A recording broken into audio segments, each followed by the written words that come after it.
y vamos a recibir a alguien a quien apreciamos mucho, porque siempre que le pedimos que esté con nosotros nos hace el favor de hacerlo. La presidenta de Causa en Común, María Elena Morera Mitre. Vía telefónica, la voz de los protagonistas. María Elena, qué gusto saludarte a pesar de la circunstancia, pero qué necesario es escuchar las voces de quienes han estado ahí cerquita de los temas de inseguridad, de los temas que pues le duelen a México, ¿no? En este caso, la violencia propiciada por la presencia de los cárteles y por la impunidad también, y por la indiferencia también, y porque dejamos hacer y dejamos pasar. Te saludamos con muchísimo gusto, Manuel Cerrato y Marcela Pámanes. Marcela, Manuel, me da mucho gusto saludarlos, al igual que su audiencia. Y sí, efectivamente, es un momento muy triste para México. Desde luego, toda la solidaridad con la familia de Carlos Manzo y todo el respeto. Pero su pérdida no solo es personal, es nacional, ¿no? Representa un vacío de autoridad que padecen cientos de municipios en este país. Sí, de acuerdo, María Elena. Y en ese sentido, hay quienes señalan que esto tendría que ser un punto de quiebre. ¿Tú cómo lo ves, sobre todo habiendo visto la reacción de buena parte de la ciudadanía, las protestas que se han desatado, los llamados también a seguir marchando y movilizándose para exigir pues tanto justicia como que estos hechos no se repitan? ¿Cómo has visto la reacción? Mira, yo he visto una reacción muy fuerte en redes sociales. La presidenta incluso acusa a los medios de comunicación, a los activistas, bueno, hasta el presidente Calderón, que dejó el puesto hace 13 años.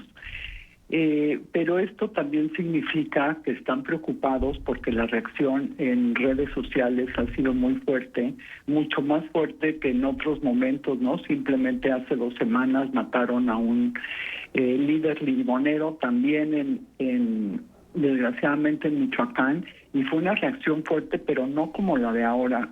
Ahora yo sí veo a la gente muy indignada, y qué bueno, Manuel, porque si no nos indignamos ante lo que les pasa a los demás, mañana nos va a pasar a nosotros.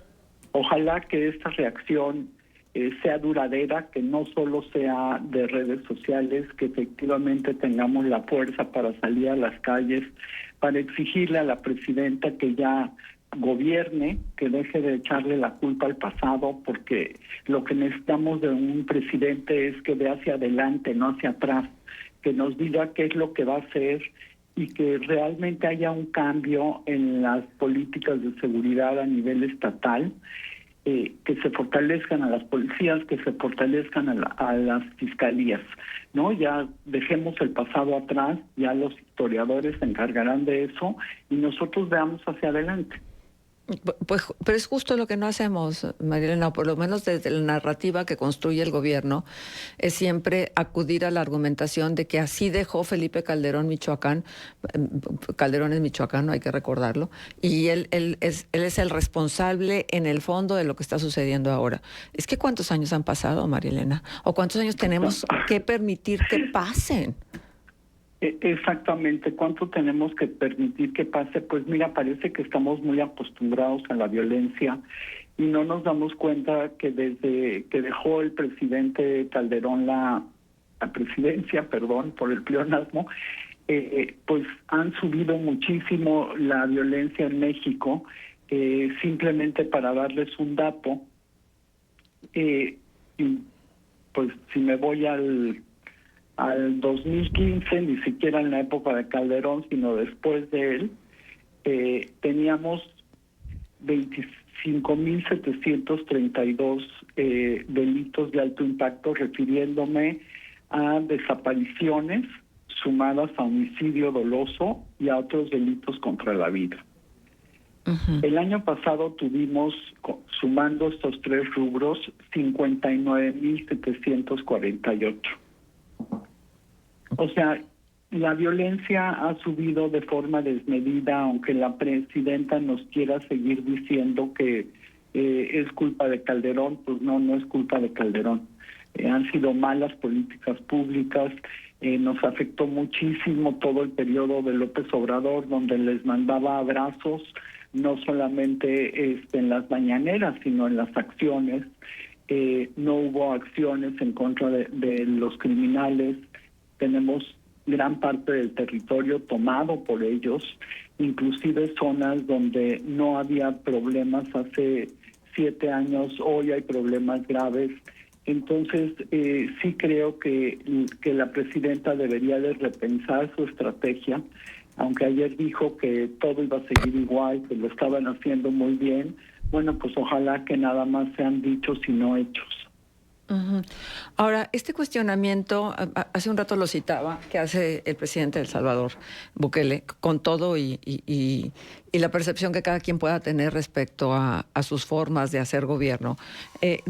Esto que dice que cómo va a ser posible que los cárteles en los gobiernos latinoamericanos dominen territorios y que el gobierno no pueda ejercer pues todo el dominio que tiene por sí mismo, es decir, es la máxima institución de un país. ¿Cómo es posible que no pueda controlar a los cárteles? Y entonces por ahí, debajo en este video, se escucha una voz que dice, es que ellos también están infiltrados. A mí me parece muy aventurado asegurarlo, tendremos que ser muy específicos cuando hay una correlación, por ejemplo, en el caso de Tabasco, con gente que estuvo en el gobierno y que está ligada a cárteles. Pero esta otra parte, ¿cómo se le hace para que un gobierno pueda ser lo suficientemente fuerte, poderoso, para que cualquier grupo que sea, ya sean los criminales de cuello blanco o los delincuentes organizados que trafican drogas, armas, personas, no tengan el dominio de un territorio y podamos andar libremente? Ya nadie piensa en viajar por carretera en este país. Pareciera una gran amenaza. ¿Qué pasa con esto? Mira, yo, así como tú dices, con sus formas de Bukele, con las que no estoy de acuerdo en algunas cosas, pero en esto tiene toda la razón. Mientras los gobiernos sigan coludidos con el crimen organizado, de cuello blanco o no de cuello blanco, pues las cosas no van a cambiar. El problema de la corrupción y de la colusión en México ya dejó de ser un problema ético y se volvió un problema económico también. Yo sí creo que la colusión entre el poder político, militar, policial y económico, pues termina siendo una frontera muy difusa con las redes criminales. Y mientras eso no lo logremos cambiar, pues tampoco no vamos a tener paz. Y eso lo vemos pues muy claro, por ejemplo, en Sinaloa, ¿no? Donde desde el gobernador dijo en una entrevista que sí se entrevistaba con los criminales. Bueno, pues entonces, ¿de qué estamos hablando?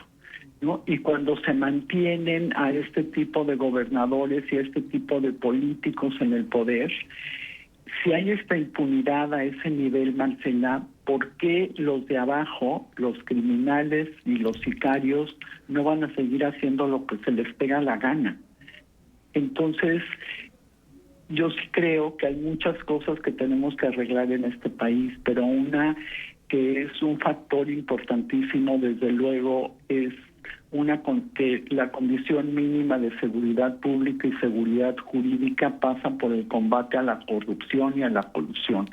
No hay de otra y no va a haber otra forma de romper con esto, con esta violencia, hasta que la presidenta o quien presida este país en los siguientes años no decida que esa colusión es completamente inadmisible.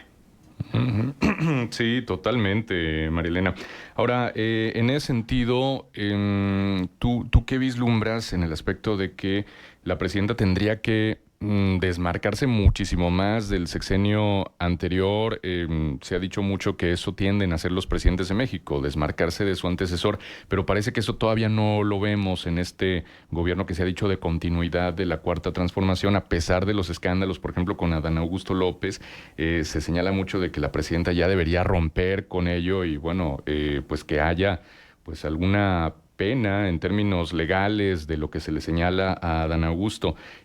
¿Tú ves que estaría lejos todavía ese escenario de desmarcarse más del sexenio anterior? Sí, yo creo que estamos muy lejos de eso, porque no creo que la presidenta en este momento tenga la fuerza necesaria si quisiera hacerlo, ojo. porque pues muchos tenían la esperanza que una vez que entrara la presidenta no iba a dejar pasar la nueva ley del Poder Judicial, que no se iban a elegir los jueces por acordeones y por tómbola, y sucedió, ¿no? Mucha gente pensaba que con la presidenta ya no iba a seguir con las reformas electorales, y pues ahí está ya en la mesa una reforma electoral para quitarle pues mucho más poder a los ciudadanos al final del día. Entonces, muchas cosas que la gente pensó que con Claudia no iban a pasar, pues siguen pasando. Entonces, yo lo que me pregunto es, pues, ¿es porque no se puede separar del presidente Calderón, o porque ella es de una izquierda mucho más López Obrador. de López Obrador, perdón, o porque ella es de una izquierda mucho más recalcitrante? ¿No? Entonces, pues yo no pienso que lo vaya a hacer pronto, a pesar de los costos que tiene el seguir manteniendo a personajes como Adán Augusto o Rocha Moya, bueno, el simple Bedoya en Michoacán, Mario Delgado, y podemos seguir aquí nombrando gente, porque aunque a ella no se le ha visto nunca nexos con la corrupción ni colusión con el crimen organizado, creo que su visión es que lo más importante es mantener unido a lo que sea Morena, porque no es un partido, no, más bien es un movimiento ahí extraño, es difícil de controlar. Sí, ciertamente. Ahora, me gustaría conocer tu opinión, Marilena, sobre el factor Estados Unidos en lo que puede o no hacer México en combate a la seguridad, que por supuesto tristemente ha quedado mucho a deber el gobierno federal en ello, pero se señala mucho de que lo que se ha avanzado, lo que se ha hecho, tiene mucho que ver con lo que presiona el presidente Donald Trump, y ha trascendido en la prensa internacional que estaría delineándose una posible intervención de inteligencia táctica en nuestro país. Y tristemente, cuando se generan situaciones de violencia y que hay un ánimo de indignación en buena parte de la ciudadanía, luego hay mucha gente que expresa su deseo de que así sea. Ojalá sí venga Estados Unidos a poner orden en esto, cuando tampoco es lo que sería del todo deseable. Pero ¿cómo ves el factor de la relación bilateral considerando el tema de seguridad? Mira, yo creo que Estados Unidos no es nuestro amigo, ¿no? Entonces, dejemos eso muy claro. Ellos ven por sus intereses y no ven por los intereses de México. Lo que sí está hoy mucho más claro que antes es que con la cantidad de criminales que hemos mandado de aquí para allá, deben de tener mucho más información que nosotros y mucho más información de la que comparten con el gobierno federal. Entonces, sí creo que en el momento que les interese, que sea de su interés, por supuesto que se pueden meter a México. Y yo digo que no nos conviene, ¿no?, en términos generales, porque como ellos ven solo por sus intereses, generalmente cuando entran a un país no dejan nada bueno. Y lo hemos visto en muchos países donde ha habido intervención de Estados Unidos. No es que después sea un país que viva en estado de derecho, que tenga instituciones fuertes, no. Entonces yo creo que sí hay que tener cuidado con decir que qué bueno que vengan, pero por otro lado también es evidente que sí pueden llegar, porque pues México no quiere controlar el crimen organizado, o sea, no quiere meterse con los políticos que están metidos dentro del crimen organizado y que tanto daño le están haciendo a México, ¿no? Vemos, por ejemplo, el tema del huachicol, que fue un escándalo terrible hace unas semanas y que pues hoy ya casi nadie lo menciona, cuando es un tema crucial porque sin duda un tema económico crucial, pero también una red de corrupción que va pues desde el secretario de la Marina anterior hasta varias secretarías de Estado y varios gobiernos estatales. Entonces, me parece que también del otro lado, pues también están viendo eso, ¿no? Y seguramente estarán incrédulos de lo que sucede y del grado de colusión que tenemos aquí entre políticos y criminales. Ujú. Sí, exacto. Pues sí, María Elena, a ver, porque ya salió a decir la presidenta que va a reorganizar prácticamente todo Michoacán y que va a implementar un plan de seguridad y de una estrategia que tiene que ver con justicia y con economía y estas cosas. ¿En qué vamos a notar que realmente le están poniendo atención al caso? ¿Qué pistas vamos a tener para saber si realmente quieren resolverlo o una vez más va a quedar atorado el expediente como tantos otros y no quiero empezar a mencionarlos porque aquí se nos va el tiempo? ¿Cómo vamos a saber que hay voluntad y que ella es capaz de asumir su responsabilidad en la parte que le toca, sin transferir culpas al pasado ni tampoco proyectar el futuro con mucha animosidad, sino más bien haciéndose cargo de lo que está viviendo hoy en día?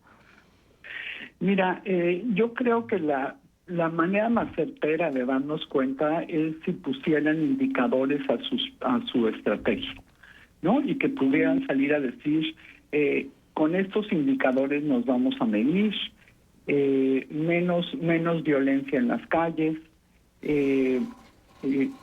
fortalezas a los municipios, porque ese es un tema que venimos arrastrando por años, que decimos que es la célula más importante del federalismo y sin embargo los municipios son los más débiles. Entonces, si va a meterle presupuesto a los municipios, si va a meter presupuesto para las policías estatales y para las fiscalías, si va a exigir a los gobernadores que hagan su trabajo. Entonces yo creo que si alinea la estrategia, por un lado, a exigir a los gobiernos estatales y municipales, pero también con presupuesto y con rendición de cuentas, entonces podremos ver mejoras y en un mediano plazo. No esperemos que las cosas van a mejorar mañana, pero sí podríamos tener una banda de indicadores que nos digan, pues si va mejor Michoacán o no. Nosotros en Causa en Común acabamos de presentar un índice hace unos 2 meses de transparencia sobre seguridad, fiscalías y sistema penitenciario, y realmente lo que vimos es que las fiscalías y las policías estatales están mucho más débiles que en años anteriores. Ya. ¿No? Uh-huh. Entonces, pues pueden mandar la guardia que quieran, que yo estoy enojada con ese tema, pero porque no funciona, ¿no? Y ya lo vimos, ni siquiera para cuidar a un funcionario público, pero no funciona para la sociedad, porque lo que hacen los militares es que pueden mandar 5,000 militares a Michoacán, pero si el gobierno de Michoacán no aporta para esos militares sueldos, viáticos, gasolina, comida, entonces los militares están en el cuartel, no salen. Bueno, y nosotros aquí en Coahuila lo sabemos porque precisamente ese ha sido el modelo, compartir la responsabilidad de la seguridad y hacer un mando único y bueno, tú conoces muy bien la historia de acá de Coahuila. María Elena, desgraciadamente el tiempo nos ganó, pero con ganas de seguirte escuchando. Te agradecemos enormemente tu opinión, ojalá que sea lo mejor para nuestro país. Yo creo que nadie queremos que al país le vaya mal. Queremos que le vaya bien. Así es, todos queremos que le vaya bien a México. Les mando un abrazo muy grande, muchas gracias por la entrevista y que todos exijamos que vayamos mejor. Marcela y Manuel, gracias. Que así Totalmente. sea, Un abrazo, María Elena. María Elena. Vamos a ir a la pausa comercial, regresamos. Hay muchísimos comentarios, les damos salida, por supuesto. Escuchas Contextos.